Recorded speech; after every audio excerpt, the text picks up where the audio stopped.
જો p of u બરાબર 4u વર્ગ વત્તા 8u. હવે જો આની અંદર છેલ્લું જે અચળ પદ છે ગેરહાજર છે, તો પહેલા અમે પ્રમાણિત સ્વરૂપમાં લખીએ, પછી આના શૂન્ય શોધવાના છે અને શૂન્યનો સહગુણકો સાથેનો સંબંધ ચકાસવાનો છે. બંને ક્રિયા કરીશું. સૌપ્રથમ આને પ્રમાણિત સ્વરૂપમાં લખીએ તો p of u બરાબર 4u વર્ગ 8u અને છેલ્લું પદ ગેરહાજર છે ત્યાં 0 આપણે લખી દઈએ. હવે આના જે સહગુણકો છે બધા લખી લઈએ. તો a બરાબર u વર્ગ નો સહગુણક 4 છે, b બરાબર u નો સહગુણક +8 છે અને અચળ પદ આપણે અહીંયા 0 લીધું છે. હવે આના શૂન્ય સૌપ્રથમ શોધવાના છે.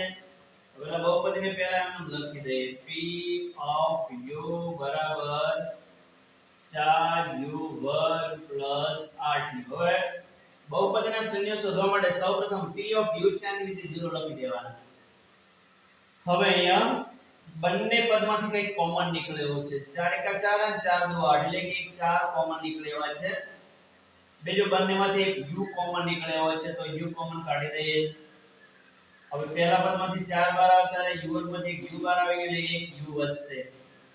આમાં 4 4 * 8 એટલે 2 વધશે. u એક જ હતો, બાર આવી ગયો છે. હવે બંનેને શૂન્ય સાથે સરખાવી દઈએ. તો 4u બરાબર 0 અથવા u plus 2 બરાબર 0. તેથી આ 4 છે એ ગુણાયેલા છે, જમણી બાજુએ ભાગાકારમાં છે. તો u બરાબર 0 છેદમાં 4. હવે 0 ને તમે કોઈ પણ સંખ્યા વડે ભાગો એટલે જવાબ શું આવે? 0. હવે આ શૂન્ય છે એને આપણે આલ્ફા કહી દઈએ.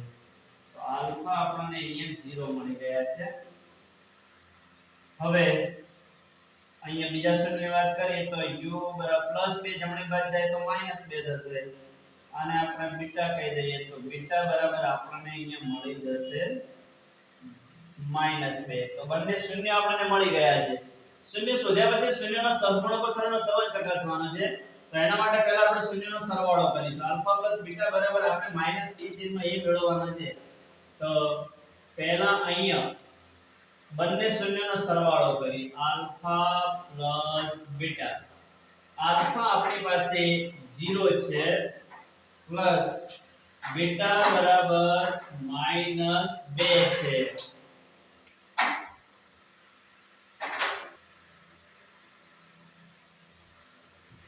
0 + -2 નું સાદું રૂપ આપણને -2 મળશે. હવે અહીંયા ધ્યાન આપજો, અહીંયા નજર નાખો તો અહીંયા 8 છે, અહીંયા આપણી પાસે 2 છે. પેલો -b/a લાવવાનો છે, એટલે પૂરેપૂરું ધ્યાન આપજો કઈ રીતનું લાવી શકાય. તો અહીંયા 2 છે ત્યાં 8 લાવવા પડે અને છેદમાં a છે, a બરાબર આપણે 4 છે, તો છેદમાં 4 લાવવા પડે. તો આપણે એક કામ કરશું, અહીંયા આના અંશને છેદને 4 4 વડે ગુણી દઈશું. ચિહ્ન ભલે એમને એમ રહ્યું. -2 અંશને 4 વડે ગુણો, છેદને 4 વડે ગુણી દો. તો અહીંયા આપણને મળશે -+- 2 * 8 છેદમાં 4 એમના એમ. હવે જો 8 બરાબર આપણી પાસે b છે તો ત્યાં b લખી દેવાના. 4 બરાબર a છે તો ત્યાં a લખી દેવાના. ત્યારથી આ સહગુણકો મેળવતા મૂકી દેશો તો આ તમને સરળતાથી -b/a છે, c/a છે એ મેળવવામાં ખૂબ જ સરળતા રહેશે. હવે શૂન્યનો ગુણાકાર આલ્ફા * બીટા. આલ્ફા આપણી પાસે 0 છે ગુણ્યા બીટા -2 છે. બરાબર, આલ્ફા 0 બીટા -2. કોઈ પણ સંખ્યાને 0 વડે ગુણો એટલે જવાબ શું આવે? 0. હવે 0 ના છેદમાં કંઈ નથી, પણ અહીંયા છેદમાં a છે, a બરાબર 4 છે તો અહીંયા 4 લખી દઈએ. ચલો 0 બરાબર c તો અહીંયા c લખી દો. 4 બરાબર a તો અહીંયા a લખી દો. તો આ રીતે તમને c/a મળી જશે.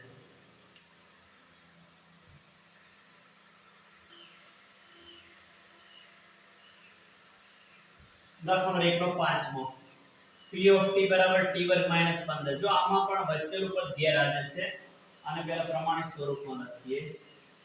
p p of t બરાબર t વર્ગ પ્લસ 0t અહીં ગેરહાજર પદ છે એટલે 0 સંપૂર્ણ લખીને t લખી દઈશું 0t માઈનસ 15 હવે બધા સહગુણકો મેળવી લઈએ તો a બરાબર t વર્ગનો સહગુણક જે છે અહીં આપણને 1 મળશે b બરાબર આપણે 0 લીધા છે c બરાબર અચળ પદ -15 હવે પહેલા આપણે શૂન્ય શોધવાના છે બહુપદીને ફરી એકવાર લખી દઈએ p of t બરાબર t વર્ગ -15 તેથી p of t ની નીચે 0 લખી દેવાના હવે t વર્ગ ને આપણે આ રીતે લખી શકીએ t કૌંસની બહાર હવે આ વર્ગો જે 15 છે ને એ વર્ગમૂળમાં 15 નો વર્ગ છે બરાબર આ રીતે આપણે લખી શકીએ વર્ગમૂળ 15 ગુણ્યા વર્ગમૂળ 15 એટલે પૂરેપૂરા 15 હવે આપણે નિત્ય સમ જાણીએ છીએ આવો a વર્ગ માઈનસ b વર્ગ બરાબર a minus b a plus આ નિત્ય સમ છે ને આનો અહીંયા ઉપયોગ કરવાનો છે તો એ નિત્ય સમ પ્રમાણે આના બે અવયવ મળશે 0 બરાબર પહેલા પ્રમાણે એક વખત માઈનસ લખીએ બીજી વખત પ્લસ જો કે પહેલો પ્લસ નો પછી માઈનસ લખો તો ચાલે t માઈનસ વર્ગમૂળમાં 15 t પ્લસ વર્ગમૂળમાં 15 અહીંયા એક વખત આપણે માઈનસ લીધો બીજી વખત પ્લસ લીધો પહેલો પર સમાન બીજું પર સમાન હવે બંનેને 0 સાથે સરખાવી દઈએ તો t માઈનસ વર્ગમૂળમાં 15 બરાબર 0 અથવા t પ્લસ વર્ગમૂળમાં 15 બરાબર 0 તેથી t બરાબર માઈનસ વર્ગમૂળમાં 15 જમણી બાજુ જશે તો પ્લસ વર્ગમૂળમાં 15 થશે આવા શૂન્યને આલ્ફા કહી દઈએ આલ્ફા બરાબર વર્ગમૂળમાં 15 અહીંયા પણ t બરાબર પ્લસ વર્ગમૂળમાં 15 જમણી બાજુ જશે એટલે માઈનસ વર્ગમૂળમાં 15 થશે આ શૂન્યને આપણે બીટા કહી દઈએ બીટા બરાબર માઈનસ વર્ગમૂળમાં 15 તો અહીંયા આપણને એક શૂન્ય આલ્ફા બરાબર વર્ગમૂળમાં 15 મળ્યા બીજું શૂન્ય છે બીટા બરાબર માઈનસ વર્ગમૂળમાં 15 મળ્યા શૂન્ય શોધ્યા પછી હવે શૂન્યનો સહગુણકો સાથેનો સંબંધ ચકાસવો છે તો પહેલા આપણે શૂન્યનો સરવાળો શોધીશું એના વડે પહેલા અહીંયા આપણે આલ્ફા પ્લસ બીટા શોધીએ આલ્ફા પ્લસ બીટા આલ્ફા આપણી જોડે વર્ગમૂળમાં 15 છે પ્લસ બીટા માઈનસ વર્ગમૂળમાં 15 છે માઈનસ વર્ગમૂળમાં 15 હવે આ પ્લસ છે અને માઈનસ છે ચિહ્નો જુદા જુદા છે તો સાદું રૂપ આવશે 0 હવે ધ્યાન આપજો અહીંયા જો 0 બરાબર b છે 0 ના છેદમાં a બરાબર અહીંયા 1 મૂકી દઈએ તો 0 આગળ એક માઈનસ લગાવી દો નીચે લખી દો 1 બરાબર માઈનસ એમ ના એમ 0 બરાબર આપણી પાસે b છે 1 બરાબર a છે તો -b છેદમાં 1 મળી ગયા છે હવે શૂન્યનો ગુણાકાર આલ્ફા ઇન્ટુ બીટા આલ્ફા આપણી જોડે વર્ગમૂળમાં 15 છે વર્ગમૂળમાં 15 ગુણ્યા બીટા બરાબર માઈનસ વર્ગમૂળમાં 15 છે વર્ગમૂળમાં 15 ગુણ્યા 15 એટલે પૂરેપૂરા 15 વર્ગમાં અહીંયા 15 ના છેદમાં કઈ નહીં એટલે આપણે 1 લખી શકીએ બરાબર માઈનસ વર્ગમૂળમાં 15 બરાબર c છે તો ત્યાં c લખી દઈએ 1 બરાબર a છે તો ત્યાં a લખી દઈએ તો આ રીતે પેલા શૂન્ય શોધવાના આ રીતના સંપૂર્ણકો સાથેના સંબંધ ચકાસી લેવાના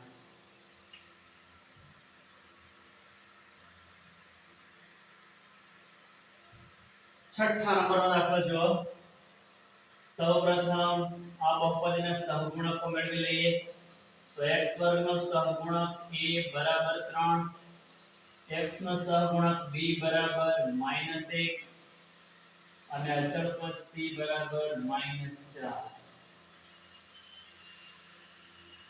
આ બહુપદીના શૂન્ય શોધવા છે તો બહુપદીને આ રીતે ફરી એકવાર લખી દેવાનો p of x બરાબર 3x વર્ગ -x -4 શૂન્ય શોધવા માટે p ઓફ x નીચે પહેલેથી 0 લખી દઈશું. હવે પ્રથમ પદ અને અંતિમ પદનો ગુણાકાર કરો. પ્લસ ગુણ્યા માઈનસ એટલે માઈનસ ને 3 ચોક 12 એટલે આપણો ગુણાકાર -12 આવશે. હવે ગુણાકાર માઈનસ આવે છે, ચિહ્ન આગળ બાદબાકીનું આવ્યું છે, એનો મતલબ એના એવા બે આવવા પડશે બહારના જેની બાદબાકીથી વચ્ચેનું પદ મળે. તો -12 ના એવા બે કયા આવે જેની બાદબાકી 1 મળે, -1 મળે. તો 4 તરી 12. તો અહીંયા 4 તરી 12. હવે ચિહ્નની વાત કરીએ તો ચિહ્ન જુદા જુદા આવે જ્યારે બાદબાકીથી વચ્ચેનો પદ મળતો હોય. તો અહીંયા બીજા પદ આગળ જે ચિહ્ન હોય મોટા હોય એમને આપવાનું. તો બીજા પદ આગળ એ માઈનસ છે તો 4 ને આપણે માઈનસ રાખીશું અને 3 ને પ્લસ રાખીશું. -4 પ્લસ 3. જો ચિહ્નો જુદા જુદા બાદબાકી થાય 4 માંથી 3 જાય તો 1. 4 મોટા એ માઈનસ એટલે જવાબ આવશે -1. 3x વર્ગ -4 પાછળ x લગાવીએ તો -4x થશે, પ્લસ 3 પાછળ x લગાવીએ તો પ્લસ 3x થશે. આ -4 એમને એમ લખી દો. પહેલા બે પદમાં કઈ કોમન નીકળશે, બીજા બે પદમાંથી કઈ કોમન નીકળશે 0 બરાબર. પહેલા બે પદમાંથી x કોમન નીકળે હોય છે. 3 વધશે, x માંથી 1x બહાર આવી ગયો 1x વધશે, 4x માંથી x બહાર આવી ગયો એટલે 4 વધશે.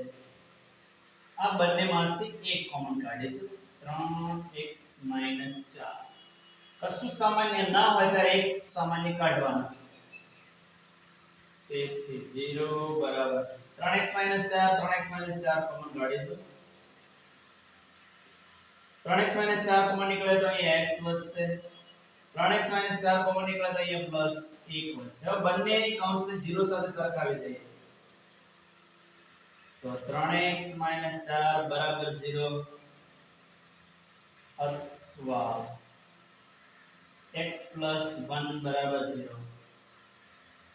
તેથી 3x બરાબર -4 જમણી બાજુ જશે તો +4 થશે. તેથી x બરાબર 4. આ ત્રણ ગુણાયેલા છે જમણી બાજુ એટલે ભાગાકારમાં જશે. તેથી આપણને આલ્ફા બરાબર 1 0 મળી જશે 4/3. તો અહીંયા આલ્ફા બરાબર 4/3. હવે બીજું શૂન્ય +1 જમણી બાજુ જશે એટલે -1 થશે. આને આપણે બીટા કહી દઈએ તો બીટા બરાબર આપણને મળશે -1. એક શૂન્ય 4/3 મળી ગયું, બીજું શૂન્ય -1 મળી ગયું. હવે શૂન્યો અને સહગુણકો વચ્ચેનો સંબંધ ચકાસવો છે. તો એના માટે સૌપ્રથમ આપણે આલ્ફા પ્લસ બીટા શોધીએ. Alpha plus beta. આલ્ફા આપણી જોડે 4/3 છે પ્લસ બીટા આપણી જોડે -1 છે. હવે અહીંયા 3 લસા લઈએ. 4 ના છેદમાં ઓલરેડી 4 છે, પેલા 3 છે એટલે એમને 4 લખી દઈશું. પ્લસ આનો ક્રોસ ગુણાકાર કરીશું. અહીંયા 3 * 3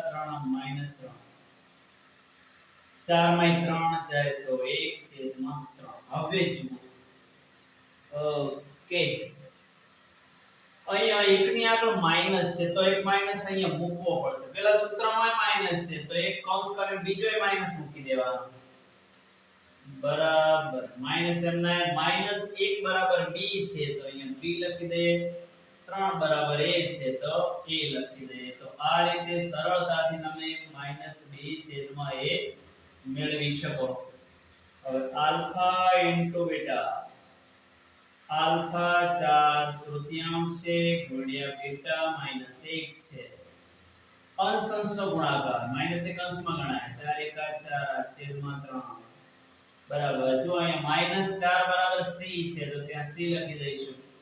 3 બરાબર a છે તો ત્યાં a લખી દઈશું. તો આ રીતે આપણને આલ્ફા * બીટા c છેદમાં a મળશે. તો આ રીતના આપણે તમામ દાખલા છે એની અંદર પહેલા શૂન્ય શોધવાના, પછી આ રીતના શૂન્યનો સહગુણકો સાથેનો સંબંધ ચકાસવાનો. આને તો થોડી પ્રેક્ટિસ કરવાની. પ્રેક્ટિસ કર્યા પછી આ રીતમાં ખૂબ મજા આવશે. બરાબર. આપણા જો પાઠ્યપુસ્તકમાં જે ઉદાહરણ છે ટેક્સ્ટ બુકમાં એની અંદર આ રીતનો ઉપયોગ કરેલો છે. એટલે સ્વીકૃત કહીએ એવી આ રીત છે. થોડી મહેનત પડશે પણ એકવાર ફાવી જશે એટલે બહુ જ મજા આવશે. બરાબર છે. વિદ્યાર્થી મિત્રો, હજુ તમે મારી ચેનલને સબસ્ક્રાઇબ ના કરી હોય તો સબસ્ક્રાઇબ કરી દેજો. Thank you very much. ખૂબ ખૂબ ધન્યવાદ. જય મા સરસ્વતી.